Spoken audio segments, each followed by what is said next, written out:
sommes très heureux d'être avec vous dans ce mini panorama prophétique. Nous allons aborder la question de la franc-maçonnerie et le mouvement millérite pour voir comment ce mouvement a été influencé par la franc-maçonnerie, sinon par des courants de pensée de la franc-maçonnerie.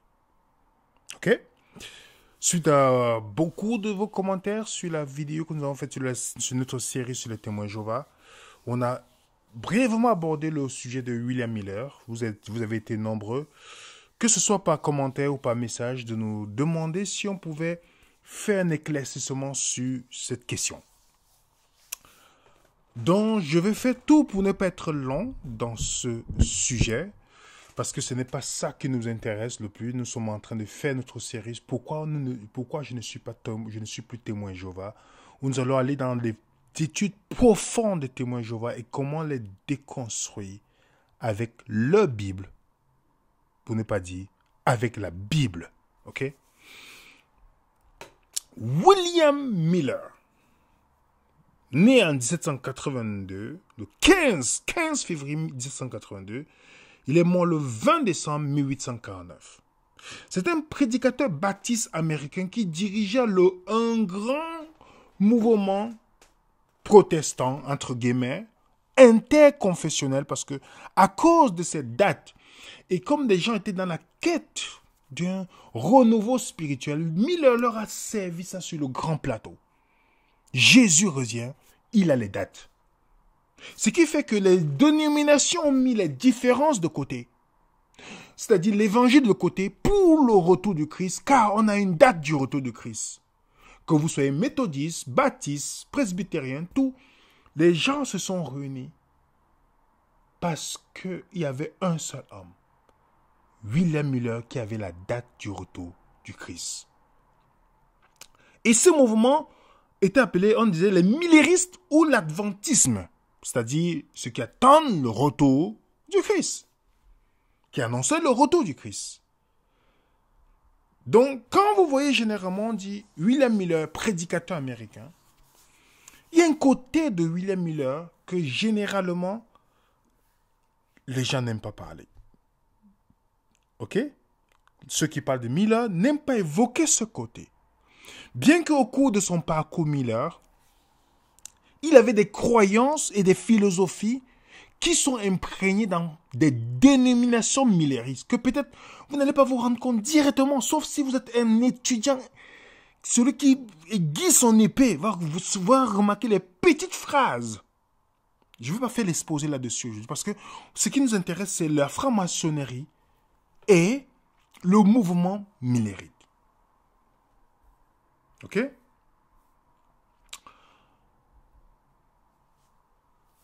William Miller était-il franc-maçon? Lorsqu'il a commencé à parler du retour de Christ, il y avait beaucoup de personnes qui n'étaient pas intéressées par ce qu'il disait. Parce qu'il était connu pour être franc-maçon, pas n'importe quel franc-maçon. Je vais revenir là-dessus. Et qu'est-ce qui s'est passé, Miller? La peur d'être fustigé par beaucoup de chrétiens, il annonça qu'il va démissionner à contre-cœur de la franc-maçonnerie dès 1831. Donc, moins d'un mois plus tard, il a commencé alors à dire, bon, je prêche maintenant, j'ai démissionné, voilà ma lettre, j'ai démissionné. Ok? Parce que son message ne pouvait pas être accueilli tant qu'il endossait le rôle de maître maçon officiel. Je ne sais pas si vous comprenez. Dans le site Freemasonry, on te parle de tous les francs-maçons historiques, qui ont marqué leur époque. Vous pouvez vous-même faire vos recherches. On te dit, William Miller était un prédicateur baptiste américain qu'on a attribué le mérite d'avoir lancé le mouvement religieux nord-américain au milieu du 19e siècle. Aujourd'hui, connu sous le nom d'adventisme. Prêchant le retour imminent du Christ, il commença à donner des conférences publiques en 1831. Vous comprenez la date?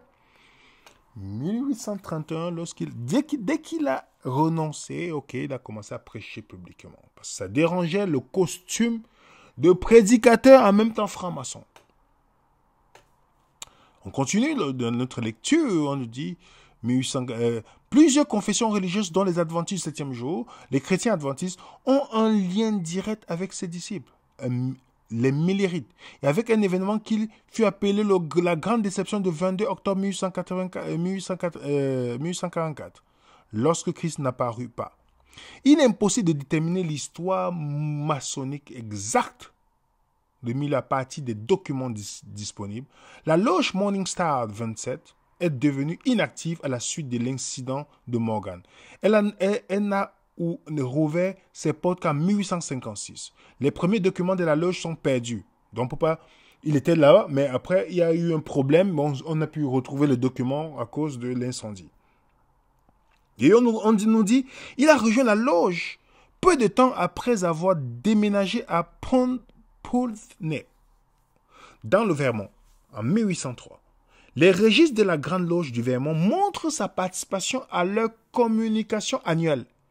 Et en tant que mandataire en 1809, et en tant que surveillant principal de la loge en 1810, bien qu'il n'existait aucun registre existant, il n'y a aucune raison de ne pas croire qu'il a servi la loge en tant que vénérable maître en 1811. Miller a démissionné de la loge en septembre 1831. Il n'a occupé aucun poste au sein de la loge. Donc après sa démission. Regardez, pour ceux qui ont lu la biographie et l'histoire de William Miller a progressé de la franc-maçonnerie. Il est arrivé au poste de maître maçon. Maître maçon. Mais pour que son message puisse passer sur le retour du Christ, il a fallu qu'il puisse faire une lettre publique qui démissionne. Pour que les chrétiens ne puissent pas, ok, l'accuser. Je ne sais pas si vous comprenez. Dans les lettres de William Miller, on nous dit Miller a démissionné en tant que membre maçonnique en 1831, déclarant qu'il le fit pour éviter la communion avec des pratiques qui seraient incompatibles avec les paroles de Dieu parmi les maçons. En 1833, il écrivit une lettre à ses amis pour traiter la franc-maçonnerie de la même manière qu'il ferait des autres mauvais. Donc ça, c'est une lettre qu'on relate sur William Miller. Donc, lorsqu'il a démissionné, Miller a commencé à prêcher maintenant. Alors, je ne suis plus franc-maçon, je ne suis plus ceci, voilà. Il a commencé à prêcher. Ok? Et il a été rejoint par Joshua Im, qui était aussi quelqu'un qui a eu l'influence, voilà, sa pensée a eu beaucoup d'influence dans le christianisme. Et puis, William Miller voulait unir les chrétiens pour que tous on fasse des camp meetings, des choses comme ça, pour vraiment parler du retour de Jésus, la date, les prédictions. Dans les mémoires de William Miller, à la page 274, on dit « Certains de mes frères commençaient à appeler les églises Babylone et affirmer que les adventistes avaient le devoir d'en sortir. Cela me chagrinait beaucoup, car non seulement les faits étaient très mauvais, mais je considère cela comme une perversion de la parole de Dieu, une déformation de l'écriture. » Donc il y avait certaines personnes qui commençaient à appeler d'autres églises Babylone, vous comprenez? Et apparemment, William Miller n'était pas d'accord pour ça, ok? Et dans les dates suggérées de Miller sur le retour du Christ, parce que c'était quelqu'un qui avait une grande influence, et tout le monde, l'Amérique dans cette période, voyait à son message comme un grand réveil, une préparation pour la venue du Christ. Ça attirait des foules. Et Miller a suggéré le retour du Christ vers 1843. Mais il ne croyait pas à la fixation d'une date directe. Ok? Mais plus le mouvement se prolongeait, plus il devenait confiant dans sa production. Il a finalement proclamé que le Christ reviendrait probablement le 21 mars 1844. Le moment est venu, et il est passé, ne voulant pas abandonner cela, il y a certains autres adventistes de Millérite ont commencé à chercher des dates futures. Ok? En disant que sûrement, ils ont commencé à interpréter, sûrement Jésus retarde. Et c'est un Samuel Snow qui a proposé le 22 octobre 1844. Il avait calculé à tort, voilà, de ce point, Jésus n'est pas venu comme ils attendaient. Donc voilà un peu les deux dates de Miller. 21 mars 1843 et 21 mars 1844, c'était entre les deux. Et ce n'est pas arrivé. Ok? Vous pouvez voir même les journaux. Et Miller, dans les lettres de Miller qu'il envoie à Joshua, il me dit, je remercie Dieu pour cette lumière, mon âme est si pleine que je ne peux pas écrire. Mes doutes, mes peurs, mes ténèbres ont tous disparu. Je vois que nous sommes encore dans le vrai. Mon âme est pleine de joie. Mon cœur est plein de gratitude envers Dieu. Oh, comme j'aimerais pouvoir crier. Je crierai quand le roi viendra. Je crois vous entendre dire, frère Miller est un fanatique. Très bien, appelez-moi comme vous voulez. Je m'en fiche. Le Christ viendra le 7e mois et vous bénira tous. Ok? William Miller n'est jamais devenu adventiste 7e jour. Il est celui qui était à la création du mouvement adventiste, c'est-à-dire ceux qui attendent le retour du Christ. Bien que Madame White disait que William Miller, voilà, même beaucoup d'adventistes font le lien avec lui, mais il n'était pas adventiste 7e jour. Ok? Et plus tard, une fois que tout son zèle et ses prédictions, ok, ont échoué, voilà ce qu'il dit. Dans sa biographie, on dit, après l'échec de la date de 1844, le prophète Miller, parce que tout le monde l'appelait prophète, il était respecté, les amis. Le prophète Miller s'est retiré du ministère public, mais a continué à attendre le retour imminent du Christ jusqu'à sa mort en 1849.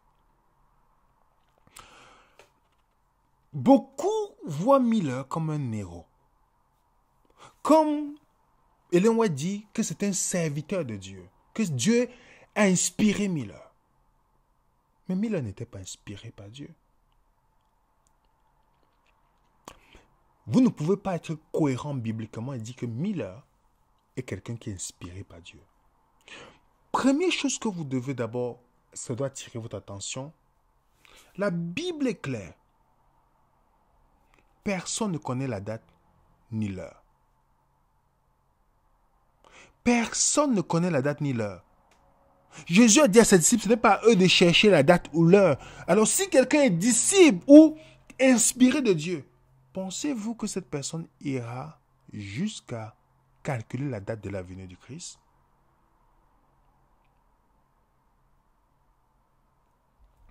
Voilà lui-même sa confession. Nous attendions la venue personnelle du Christ. À cette époque-là, prétendre que nous ne nous sommes pas trompés est malhonnête. Nous ne devrons jamais avoir honte de confesser franchement toutes nos erreurs. Je n'ai confiance dans aucune nouvelle théorie issue de ce mouvement. À savoir que le Christ est alors venu comme l'époux et que la porte de la miséricorde est fermée, qu'il n'y a pas de salut pour les pécheurs, que la 7e trompette a sonné ou que ce fut un accomplissement de la prophétie dans un sens quelconque. Vous voyez, toutes les interprétations que tous les groupes millérites sont venus avec, c'est-à-dire la porte fermée, la porte de la grâce, les 7e trompettes, tout ce que vous entendez. À un moment, il a renoncé à ça. Il a renoncé à ça, les amis. Vous comprenez? Miller a renoncé. Nous craignons aussi que le millérisme, dans une large mesure, perde de la vue la croix et cherche à accomplir les grands objectifs de l'évangile en proclamant le jugement. Tous les enseignements des millérites, comme le relate Thompson, étaient focalisés sur le jugement. Parce que le message de Miller était lu de jugement. Préparez-vous. Voilà, Jésus doit venir. Vous n'entendez pas ça tout le temps dans les dénominations millérites où on va vous dire, oui, vous êtes sauvés par la grâce de Dieu, le salut. Il y a l'assurance du salut dans le christianisme contrairement à d'autres religions. Mais, oui, vous acceptez Jésus, mais vous devez attendre un jugement d'abord pour être sûr que vous serez sauvés. Parce que c'est un mouvement qui était basé sur le fanatisme. Combien de personnes ont vendu leur maison pour donner l'argent? Combien de personnes ont perdu la foi juste après les dates qui ne sont jamais réalisées? Au point où des gens ont décidé de réinterpréter les dates autrement. Pour ne pas avouer l'erreur. Pourtant, la personne qui à l'origine a dit, je me suis trompé sur tout.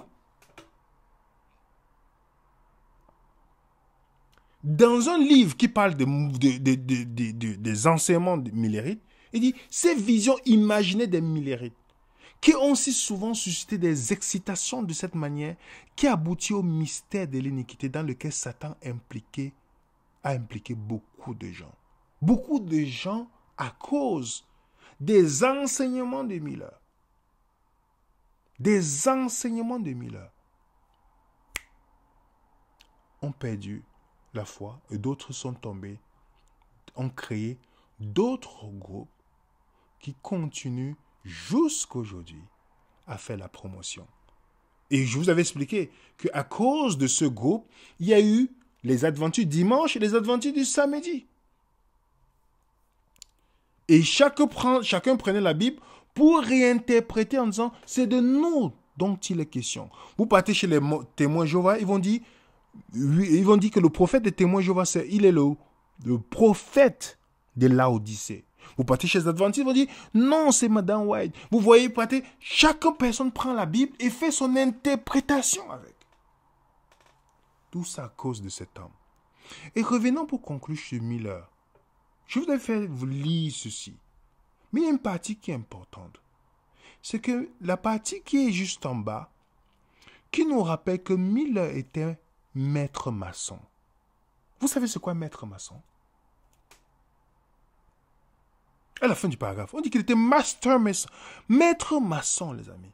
Il a démissionné, oui, officiellement. Mais un maître maçon démissionne comme ça. Vous savez c'est quoi le poste de maître maçon?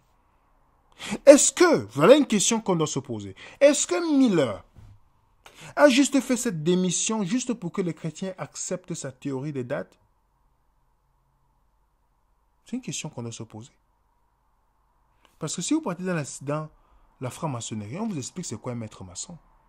Quel est le rôle du grand maître dans la franc-maçonnerie? Le grand maître est le PDG, le président du conseil d'administration de la loge.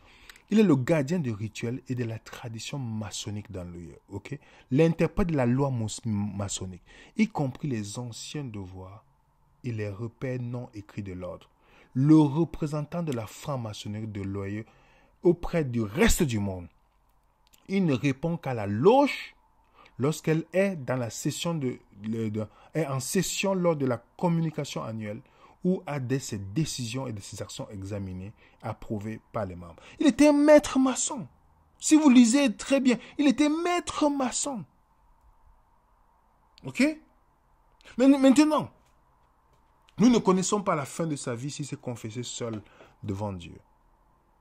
Mais voilà celui qui a commencé un mouvement déjà sur la base des choses qui sont erronées. Trouvant la date du retour de Christ, c'est que même le Christ n'a jamais accepté que l'on fasse. Et vous savez combien de mouvements sont issus juste par un maître maçon qui a garé un grand nombre en suscitant dans l'émotion des gens le retour du Christ et la date. Est-ce que ces mouvements, jusqu'aujourd'hui, remarquez bien, tous les mouvements millérites ont toujours une probation. Pour chaque croyant, il n'y a pas l'assurance du salut directement. Il y a toujours une probation. Si vous faites le lien, je ne vais pas citer les noms ici, mais nous allons maintenant entrer en parlant de chaque responsable de quelques religions millérites. On va commencer par Charles Russell. Charles Russell, si vous partez dans Témoins Jéhovah Info, on te dit l'histoire des témoins Jéhovah remonte à la fin du 19e siècle. Le pasteur Charles Russell fonda à cette époque le mouvement des étudiants de la Bible. C'est-à-dire les gens qui veulent étudier la Bible. Non, on dit souvent, on étudie la Bible, on veut étudier la Bible. Et finalement, et puis la société Watchtower. Celui-ci appartient à ce jour aux témoins, dont la société est devenue la société La Tour de Garde. Watchtower, la Tour de Garde, c'est devenu la société des témoins Jéhovah. Le mouvement initial est d'origine millérite, influencé par William Miller, prédicateur baptiste. Le pasteur Russell s'inspira en effet de ses travaux concernant le retour du Christ en 1843. Cette date se base donc sur un calcul de 25-20, extrait de la Bible, qui est au cœur de l'eschatologie des témoins Jéhovah. Les adventistes naîtront également de la même souche. Vous voyez l'influence? Et Charles Russell, il a donné une conférence dans une loge maçonnique. Voilà ce qu'il dit. Je mets ainsi en français. Maintenant, je suis un maçon libre, accepté. Je crois que nous le sommes tous, mais pas seulement selon le style de nos frères maçons. Il développe plus loin. Les vrais croyants de la Bible peuvent ou non appartenir à la fraternité maçonnique, mais ils sont tous des maçons du plus haut d'ordre, puisqu'ils sont façonnés, ciselés et polis par le Tout-Puissant pour être utilisés comme pierre vivante dans le temple, construit sans main. Ils sont libres de tout péché, donc acceptés par le Dieu du ciel comme pierre digne du temple céleste. Dites-moi, vous pouvez aller donner un discours dans un temple maçonnique. Vous levez chevaux, vous pouvez le faire. Regardez le symbole, le monument de la forme pyramide, situé dans la pente du cimetière de Rosemont, à Pittsburgh, en Pennsylvanie. Le monument formé par la pyramide tel qu'il décrit le programme du congrès de Watchtower Bible. Ok? La projection et le projet d'érection du monument a été mené sous la direction de Pennsylvanie, sous la direction de Joseph Franklin Rutherford, le président de la société. Ok, Boehmet a été nommé membre du conseil d'administration de Watchtower par Rutherford après la mort de Russell. La fascination de Russell pour la grande pyramide, qui n'a rien à voir avec la franc-maçonnerie. Dites-moi, je vais vous dire une chose. Ça n'a rien à voir avec la franc-maçonnerie et la pyramide? Dites-moi. Est-ce que vous voyez un symbole de la croix renversée? Je n'ai pas de choses directes qui montrent la loge de Charles Russell, mais on remarque dans son enseignement et les symboles les choses qui appartiennent à la franc-maçonnerie. Regardez bien la croix qui est juste légèrement renversée avec une couronne. Je revois ici, là, regardez bien ici. Watchtower, la tour de garde, ok? Vous voyez bien là, cette croix qui semble tomber avec une couronne.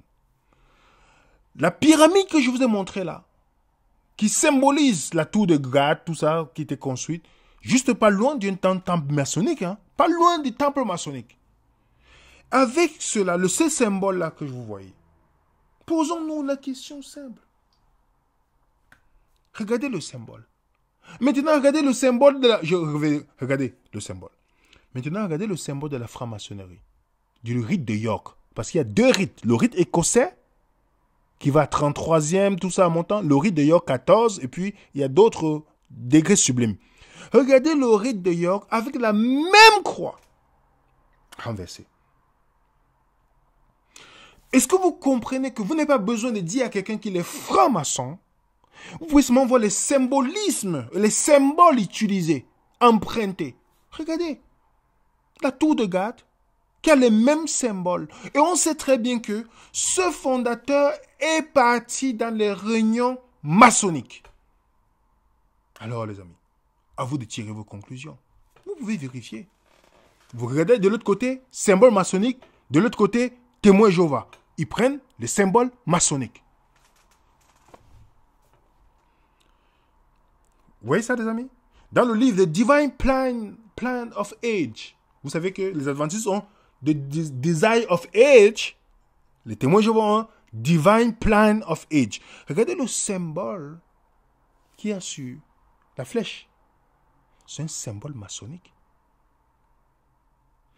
qui décrit le soleil ailé sur l'Égypte. Vous voyez ça? Et, les amis, les réunions des témoins Jéhovah se sont déroulées dans les premières réunions sont déroulées dans les temples maçonniques. Le 8 mars 1903, Fort Wayne, une réunion pour les amis intéressés se tiendra au Hall des Maccabées, au 9-17 Calhoun Street, à 10h. Les réunions de l'après-midi se tiendront au temple maçonnique.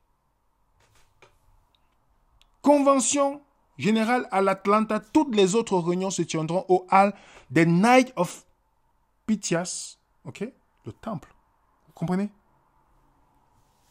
1904, Convention de Washington. La Convention de Washington se tiendra au Hall des Odd Fellows. 9 février 1908, Patterson. La session du matin se tiendra au Hall maçonnique. Le 11 octobre 1908, Chicago, la réunion matinale aura lieu du O'Drill Hall, temple maçonnique, à 10h. Ok. Maintenant, il est particulièrement intéressant de constater que ces organisations maçonniques, d'habitude bien discrètes, aient ainsi ouvert leurs locaux à des réunions confidentielles de témoins Jéhovah. Si vous voulez faire une dénomination, est-ce que si vous devez louer un local, c'est chez les maçonniques, c'est chez les maçons qu'on va vous donner la possibilité de pouvoir entrer dans leurs locaux pour faire des réunions? Je vous laisse vous-même d'en juger. Vous n'avez pas remarqué que la franc-maçonnerie nie la divinité de Jésus-Christ. Jésus-Christ, c'est quelqu'un qui était égal à Satan, qui a évolué. Ça vous dit rien, les amis? Pourquoi les témoins Jéhovah renient? Pourquoi on renie Jésus?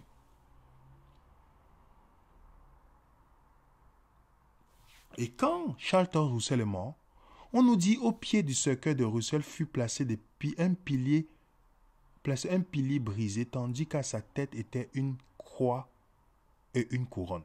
Bien que les témoins Jéhovah ne croient pas que Jésus est mort sur la croix, mais vous n'avez pas remarqué que le symbole que je vous ai montré là, vous n'avez pas remarqué que, malgré que Jésus n'est pas mort sur la croix, les premiers Watchtower, la croix était là. Mais cette croix-là vient de quoi? La croix maçonnique. Vous comprenez, les amis? Vous les reconnaîtrez à leurs fruits. Le fondateur, il donne les réunions en disant qu'il est franc-maçon dans un temple. On voit les symboles maçonniques dans les premiers ouvrages des témoins Jéhovah. On voit les réunions maçonniques.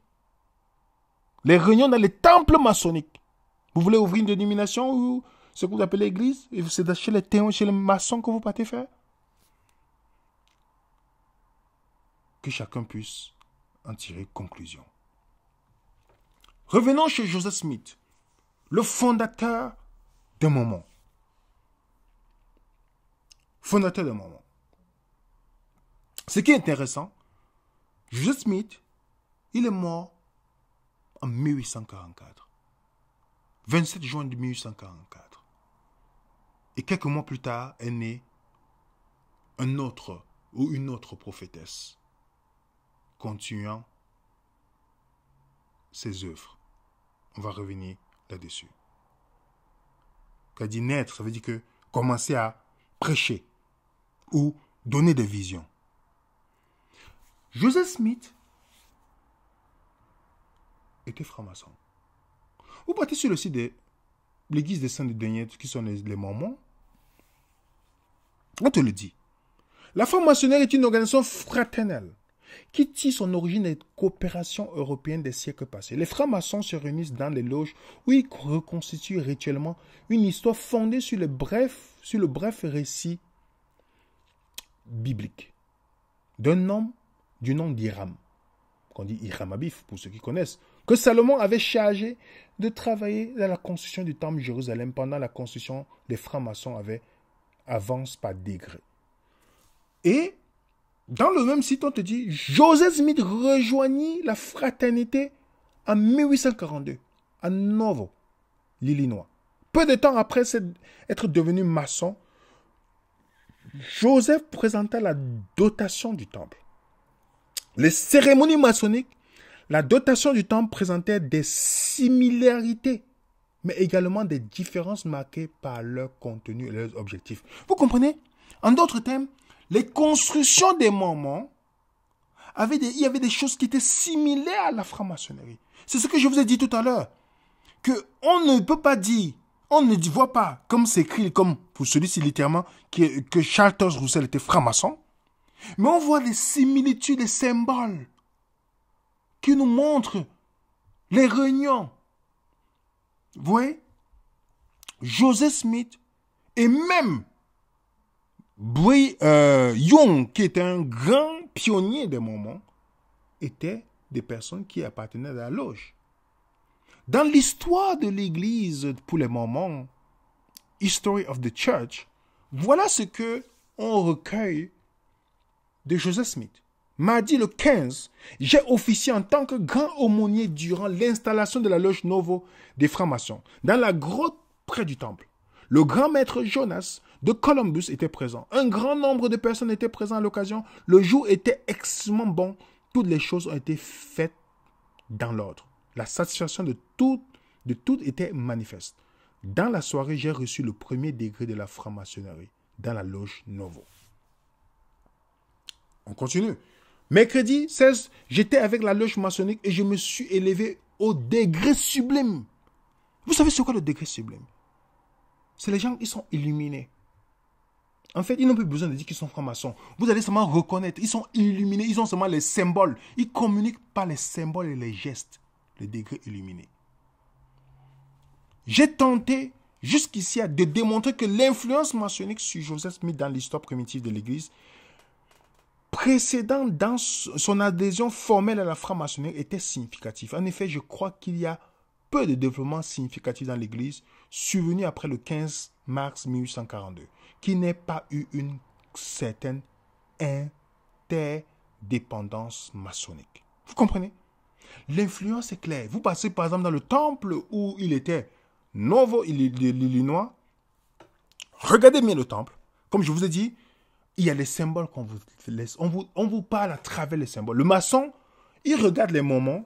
Il dit, ça c'est notre frère. Même s'ils sont ils ont le nom Mormon, mais ils ont nos symboles. Regardez, là où j'ai mis la flèche. Vous n'avez pas vu la flèche? Je vais zoomer, regardez. Qu'est-ce que vous voyez? Vous voyez d'abord un pentagramme au milieu. Mais qu'est-ce que vous voyez? Les symboles maçonniques. Il y a des symboles maçonniques. Le soleil, l'œil qui voit tout. La main, ça c'est un signe. Ils appellent ça le handshake, Masonic handshake. Comment le maçonnique se salue? Ils ont des signes que c'est les degrés sublimes qui le font. Quand vous êtes des degrés sublimes, tu le fais à quelqu'un d'autre, il va reconnaître que tu es du même degré. Tu n'as pas besoin de dire je suis franc-maçon, il reconnaît juste par l'action, la façon qu'il se salue.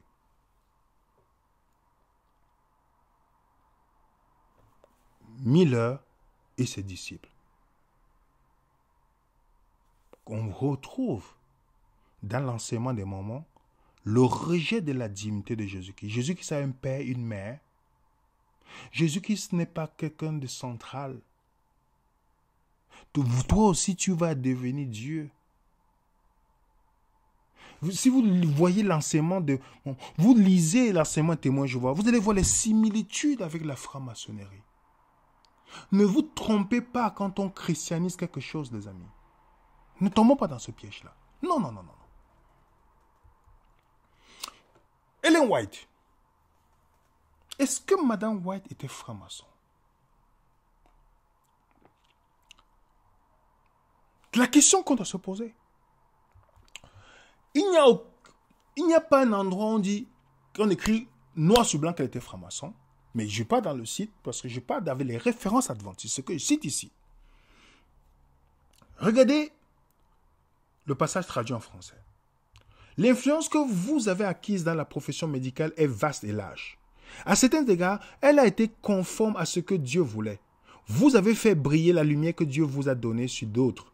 Cette lumière a influencé d'autres à l'œuvre dans les différents domaines du travail. Mais selon la lumière que le Seigneur m'a donnée, il y a quelque chose de l'esprit de la franc-maçonnerie. Vous avez entendu? C'est pas moi qui le dis. Hein. C'est pas moi qui le dis. C'est Madame White. Je l'ai que traduit. Je peux revenir là-dessus pour que vous voyez. Ok? C'est là, devant vous. Je ne dis pas des bêtises. Les francs-maçons sont une société secrète basée sur les principes de fraternité, la charité et l'entraide. Apparemment, Ellen White a vu un parallèle entre l'esprit de la fraternité médicale très unie à celle des francs-maçons. C'est pas moi qui parle. Vous partez dans le même site de malheur qui est consacré à Madame White. Je vois tout ce qui est souligné là, je le relis. Ses collègues de travail disent qu'après cela, le frère Folkhuit, bon, je prononce mal son nom, avait l'air d'un autre homme. 2 ou 3 jours avant que je lui parle, il avait fait cette remarque dans une indépendance provocatrice, qui ne voulait pas que Starr, ou White ou un autre homme lui enseigne son devoir. Il appartenait à la franc-maçonnerie et ne devait pas y renoncer, mais il était maintenant un autre homme. Sir White, dit-il, m'a fait le signe connu seulement de l'ordre le plus élevé des francs-maçons. Je savais qu'elle ne le savait pas, mais elle me l'avait fait 2 fois. Vous comprenez? En jaune, je fis un certain mouvement et remarquez bien qu'il a rencontré Madame White. Madame White lui a fait 2 fois le signe maçon. Ok? Et pour dire à un maçon de plus haut degré d'abandonner la franc-maçonnerie, elle lui fait 2 signes maçonniques que seuls les initiés connaissent. Voilà, là, je mets encore devant vous. Je mets devant vous. On continue. À mon retour à Melbourne, il y avait une semaine, mardi dernier, j'ai lu que le frère Folkhuit, toujours le même, ce que je lui ai écrit. Cela l'a profondément touché. Il était content que je ne lui envoie pas, que je ne le lui envoie pas pour qu'il le lise. Le fait que vous avez vous-même lu la réprimande, m'a-t-il dit, a touché mon cœur. L'Esprit Seigneur m'a parlé par votre intermédiaire. J'accepte chaque mot que vous adressez spécialement. Le sujet général s'applique également à moi. Tout cela me concerne. Ce que vous avez écrit au sujet de mes relations avec des francs-maçons, je l'accepte. J'appartiens à Saint-Loge. En plus de cela, j'ai le contrôle total de 3. Je viens de prendre l'ordre le plus élevé de la franc-maçonnerie. C'est le même frère. C'est le même frère. Ok? Il a fait Ellen White a fait 2 fois le signe maçonnique de l'ordre plus élevé. Ok? Ok. Je vous dis, qu'est-ce qui pourrait motiver quelqu'un à devenir franc-maçon secret? Qu'est-ce qui pourrait pousser quelqu'un à ce niveau? De donner un signe qui appartient seulement à des personnes du grade élevé. Encore un autre. Vous voyez, je le traduis ici. Ellen White poursuivit l'explication en expliquant qu'il était impossible d'être à la fois une chrétienne engagée et une franc-maçonne. Puis, elle fit un autre signe secret qu'elle dit « Mon ange gardien m'a fait ». Ok? Folke savait que ce signe particulier n'était connu que des plus hauts grands des francs-maçons. Elle dit plus tard, cela m'a convaincu que son témoignage venait de Dieu. Immédiatement, la déclaration que j'avais faite au frère Stockton, selon laquelle il faudrait que ce soit extrêmement fort pour que je puisse croire qu'elle avait un message pour moi de la part du Seigneur, m'est revenu à l'esprit. Ellen White avait donc un ange qui lui montrait les mystères de la franc-maçonnerie. C'est intéressant. C'est intéressant. Et vous comprenez que Le franc-maçon Nathanaël Folke, c'est son vrai nom, selon la littérature adventiste du 7e jour, est-ce que vous savez qu'il est resté franc-maçon toute sa vie? Il est mort franc-maçon. Il a même eu un culte franc-maçon. Donc tous les signes qu'il faisait, que Madame White lui faisait, pourquoi il communiquait ainsi? Moi, je ne sais pas.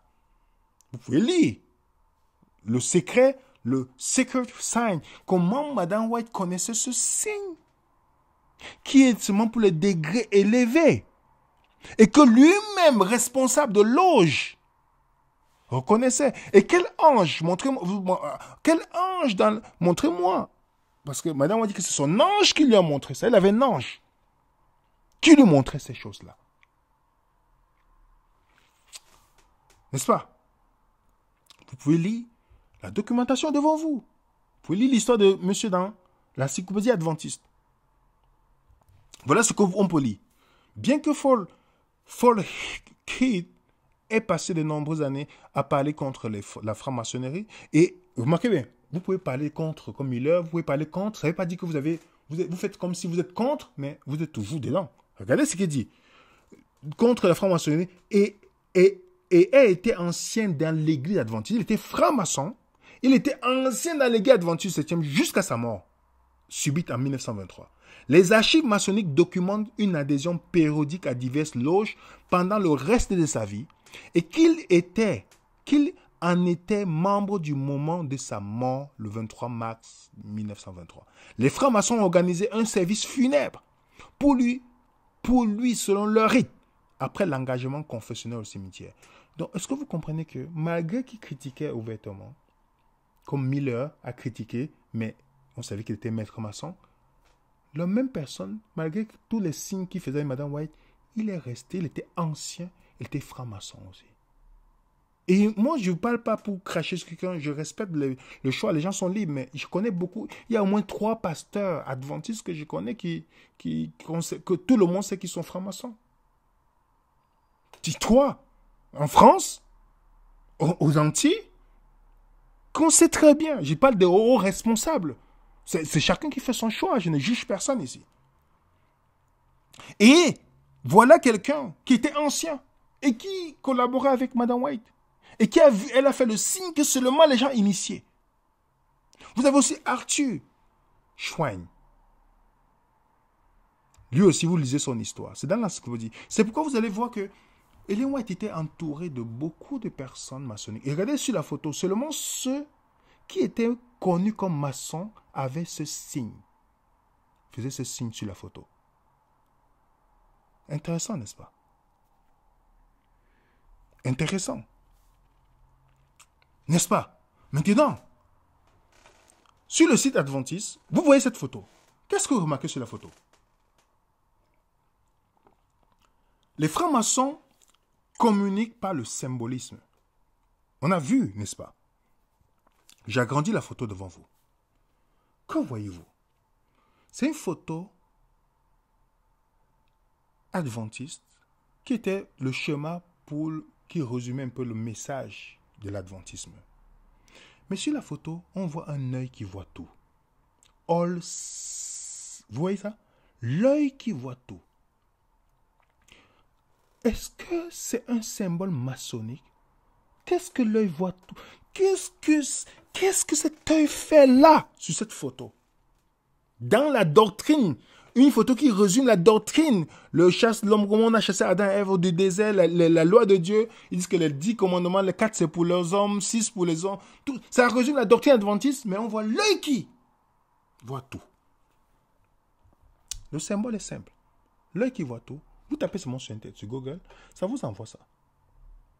Vous partez sur le site maçonnique, ça vous parle de quoi? J'ai traduit ici. L'œil de la providence. Un voyage dans le symbolisme maçonnique. L'œil de la providence est un symbole reconnu par les francs-maçons du monde entier comme une belle représentation de la vigilance de l'architecte suprême. Mais son histoire en tant que symbole révèle les racines anciennes qui sont antérieures de plusieurs millénaires à son inclusion dans notre art. En apprenant davantage sur ces racines, on peut aider mieux comprendre ce que nos anciens frères comprenaient lorsqu'ils contemplaient ce magnifique emblème. C'est pas moi qui le dis. L'œil qui voit tout. Vous tapez je donne la référence. Regardez, la communication par les symboles. Est-ce que vous savez que dans les écrits de Madame White, on retrouve les textes, la même expression que les francs-maçons utilisent. Je vous donne quelques extraits parce que je veux qu'on finisse vite. J'ai plusieurs extraits. Je vous donne d'abord. All seeing eyes. Regardez ce qui est en jaune. C'est une expression maçonnique. L'œil qui voit tout. Deuxième fois. Dieu, l'œil qui voit tout. Tandis que les maçons appellent quoi le grand architecte. L'œil qui voit tout. Regardez. Toujours, on voit transparaître dans ces écrits. Ok? Après, les salutations secrètes, on voit ici la même expression, l'œil qui voit tout. Et Albert Mackay, dans l'encyclopédie maçonnique, il dit bien, voilà l'œil qui voit tout. Il dit, l'œil qui voit tout, symbole important de l'être suprême, emprunté par les maçons aux nations de l'Antiquité. Vous comprenez? Il reparle ici encore ici. C'est une représentation. Cette expression, c'était quand les maçons voient ces signes ou cette expression, ils reconnaissent quelqu'un qui partage leur vision. Regardez même les grands tableaux que vous voyez faits par les grands peintres maçons. Regardez l'œil qui voit tout là. Regardez, dans l'église, voilà, on met l'œil qui voit tout. Parce que vous savez très bien, la déclaration des droits de l'homme, on voit l'œil qui voit tout. Et vous voyez, dans le truc adventiste, on voit l'œil qui voit tout. Dans des magasins adventistes, vous voyez l'œil qui voit tout. Et vous voyez, à côté, une autre pièce. Est-ce que ça... Je ne suis pas en train... Écoutez bien. Parce que, soyons clairs. On ne peut pas servir 2 maîtres à la fois. Impossible. Si tu dis que tu es inspiré de Dieu. Joseph Smith, on voit très bien. Est-ce qu'il parle de Jésus? Mais son Jésus à lui. Regardez, toutes ces dénominations ont une vision de Jésus qui est totalement, radicalement opposée au Jésus de la Bible. Les témoins de Jéhovah, Jésus est créé. C'est une créature. Les Mormons, pareil. Dans l'adventisme, Jésus était égal à Satan. On a donné une citation de Ellen White. Et puis il est devenu, Dieu l'a élevé à son rang. C'est pas ça. Jésus est un sacrificateur aaronique. On vous décrit un Jésus. Et pour voir dans le symbole, voici une assemblée générale adventiste qui se passe dans le monde. Et il y a plusieurs nations qui défilent. Ok? Je vous laisse suivre.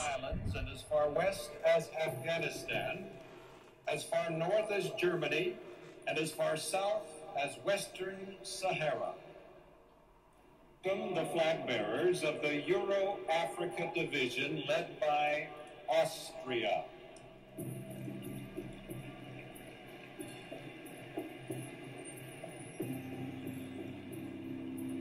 Bulgaria. La Bulgarie. Ça, c'est un événement adventiste. Hein?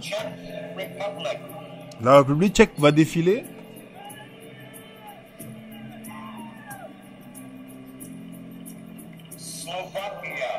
La Slovaquie. L'Italie.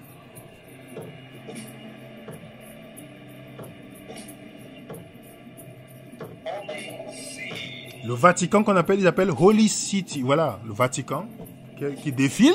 Remarquez bien, le Vatican qui est critiqué. Les cheveux, voilà. Regardez bien, peut-être vous avez manqué quelque chose. Les derniers, je mets encore. Regardez bien. Ils vont passer.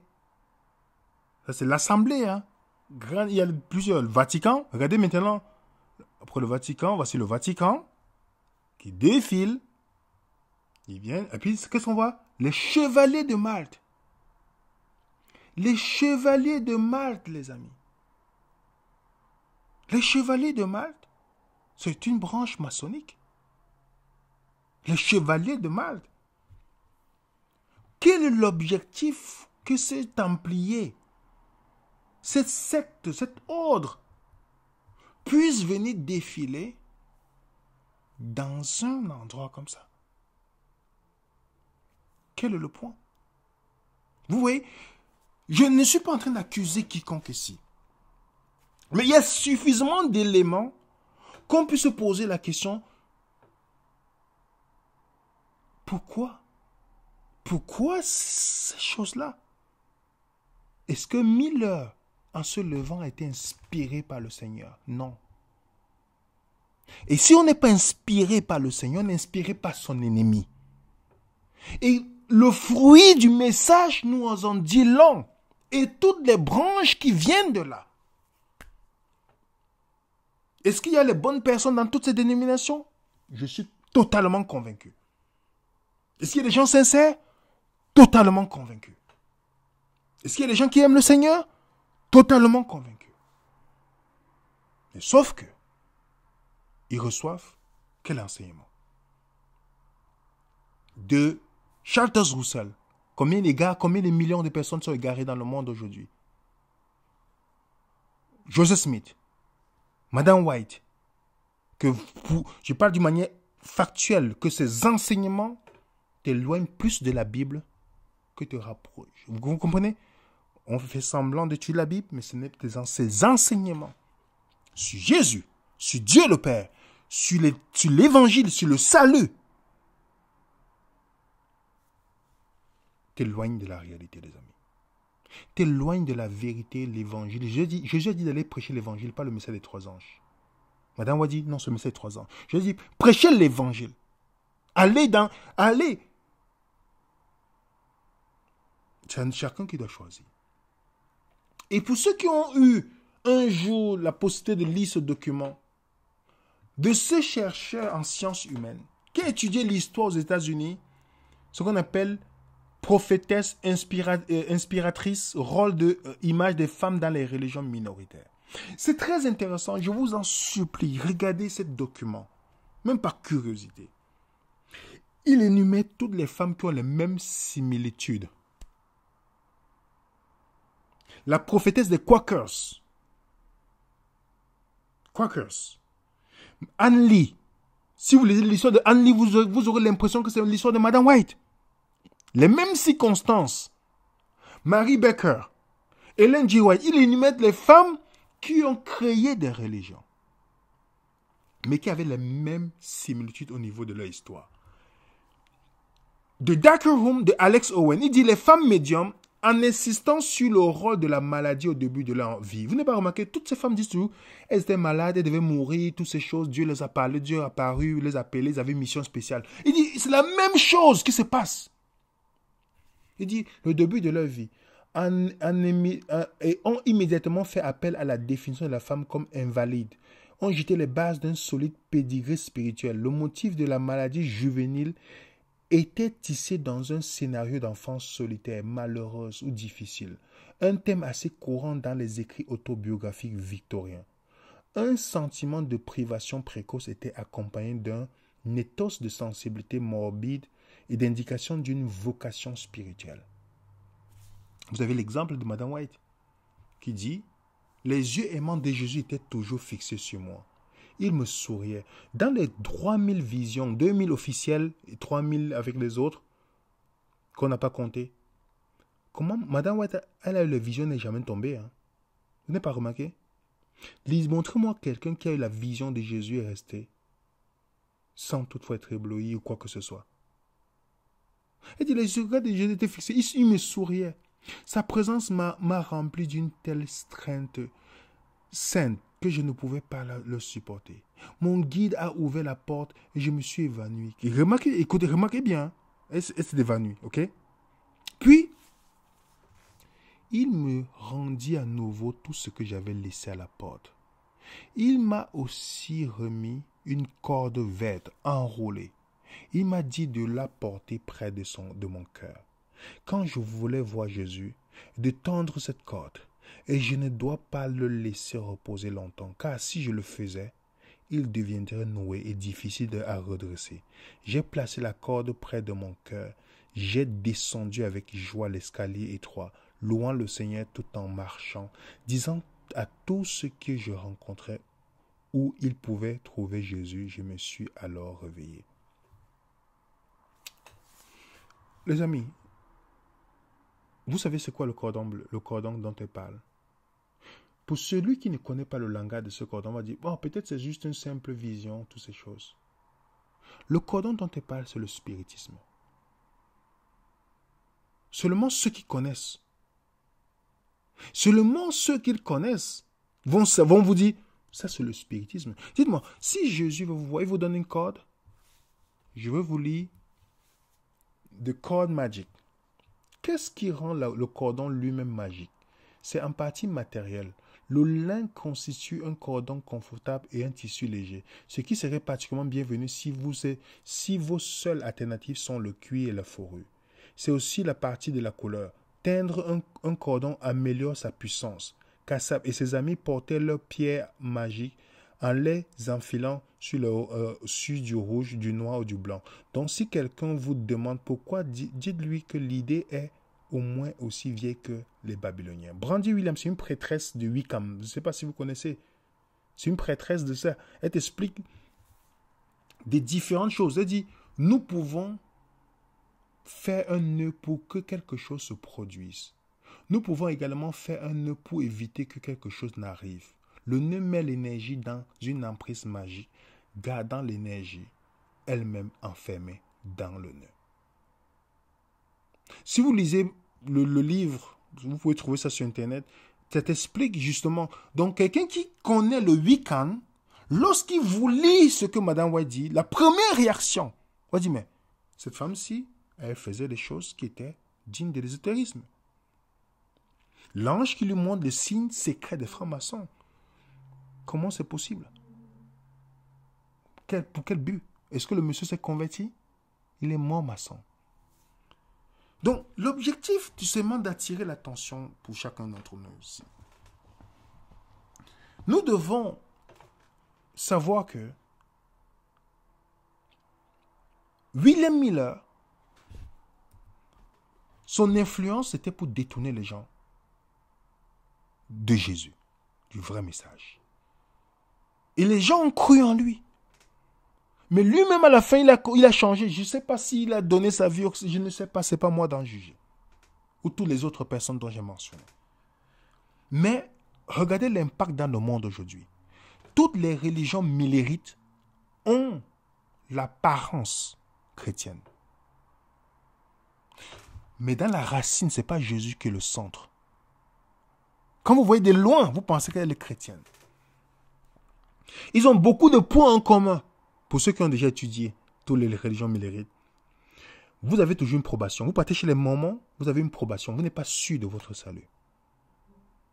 Vous partez chez les témoins de Jéhovah, vous n'êtes pas sûr, il y a une probation. Vous partez chez les adventistes, il y a toujours, vous attendez le jugement investigatif, vous n'êtes pas sûr. C'est la résurrection que vous saurez. La Bible te donne, tu as l'assurance du salut, mais cette dénomination, non. Miller était axé sur le jugement. Prépare-toi, préparez-vous. Jésus va revenir, la loi du dimanche, toutes ces choses-là qui sont prononcées, ce n'est pas ça le vrai réveil. Le vrai réveil ne vient pas par la peur. Ce n'est pas ça le vrai réveil. Le vrai réveil fait quand on tombe amoureux de la bonne nouvelle au sujet de Jésus. Quand l'amour devient parfait, la crainte disparaît. Mais à chacun de choisir. Est-ce que Miller, par sa franc-maçonnerie, a influencé beaucoup de ces dénominations? Oui, ses enseignements. Pour ceux qui veulent aller en profondeur, moi, j'ai fait mes propres recherches. Peut-être s'il doit faire les recherches seulement sur Miller, sur sa vision de Dieu, sur toutes ces choses, on fera peut-être 60, 50 vidéos. Ça veut dire qu'il doit aller point par point, mais j'ai fait mes propres recherches. C'est des choses peut-être que j'ai négligées avant, peut-être je me disais, bon, voilà. Mais quand je lis, au fur et à mesure que je fais mes recherches, c'est difficile de voir comment l'ennemi a utilisé ces personnes pour éloigner des gens de l'essence même de l'évangile. Et je pense à toutes ces personnes sincères dans le témoin Jéhovah, mormon, adventiste, que je prie Dieu qu'un jour ils puissent seulement ouvrir leur esprit en se posant les questions. Quel est le rapport entre Satan et Dieu? Jésus dit, le prince de ce monde vient, il n'y a rien de lui en moi. Mais on retrouve les choses du diable dans les choses de gens qui se disent qu'ils sont appelés ou inspirés par Dieu. Dans leur enseignement, ce que Satan a créé, les expressions, les symboles et toutes ces choses. Jésus n'avait pas besoin de faire un geste ou des symboles qui étaient liés à des choses occultes. À chacun d'en juger, chacun est libre, nous aimons tout le monde sans problème. Mais chacun d'en juger et chacun de faire ses propres recherches, de se poser des bonnes questions. La seule chose qui nous intéresse, c'est l'évangile. Jésus-Christ crucifié. C'est ça qui nous intéresse. Et c'est notre dernier prophète, notre dernier pasteur, le seul vers qui nous devons nous tourner. Et son enseignement clair et net, son assurant du salut et l'amour qu'il a manifesté pour nous à la croix. Que Dieu vous bénisse et que chacun fasse ses recherches. Je ne suis pas la vérité, personne n'est la vérité. Le Christ seul est la vérité. À bon entendeur, salut. Que Dieu vous bénisse. À très bientôt. Suivez les raisonnements.